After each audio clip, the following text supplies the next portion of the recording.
days after two women died in a fiery hit-and-run crash in Bay Terraces early Mother's Day morning.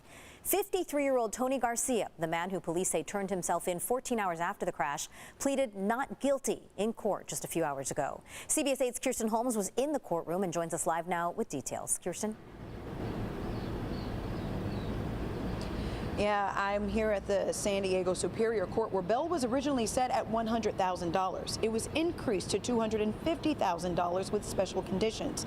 We spoke to Andrew. He's Jasmine Cano's boyfriend. She was one of the victims in that crash. He says that he and the entire family are waiting on justice to be served, but they know that justice will not bring Elizabeth or Jasmine back. She was really selfless.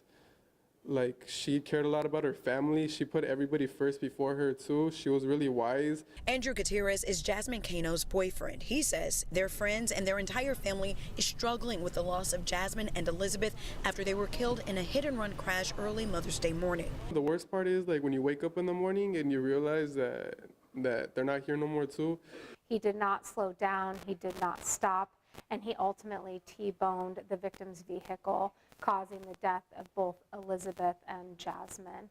We're told the Honda Jasmine, Elizabeth, and two other passengers were in was T-boned by a Ford F-150 truck driven by 53-year-old Tony Garcia. Laura Evans is the deputy district attorney prosecuting the case. She says Garcia spoke to one of the passengers who was asking for help as witnesses say Garcia was walking away.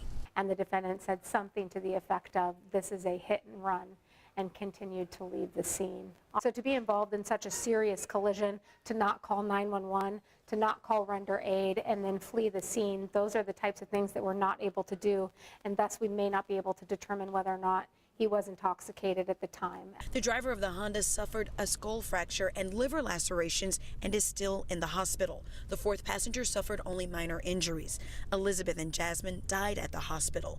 Andrew says he and the family look forward to justice being served. He took two lives, so, I mean, why be free? You know? While they plan to say their final goodbyes to Elizabeth, a young mom, and Jasmine, her sister, who just wanted to celebrate Mother's Day together. She was just really selfless, and honestly, I looked up to her, and I appreciate every moment I spent with her, too.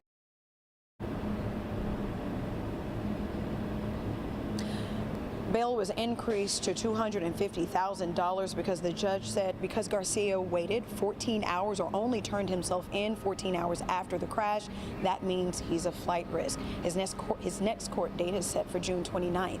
Now, there is a GoFundMe for the final expenses of Elizabeth and Jasmine. You can find that information on our website, cbs8.com. Back to you. Kirsten, you touched on it a little bit with the flight risk statement. The defense actually asked for Tony Garcia's bail to be reduced, but in fact, it was increased. Is that part of it? That was part of it. So because Garcia is born and raised here in California and spent probably 3 decades here in San Diego, his attorney was arguing for his bail to be reduced because his family has limited means. But because the judge said he left the scene of the crime and then turned himself in later, that is why they increased that bail. Thanks so much. Kirsten Holmes reporting live.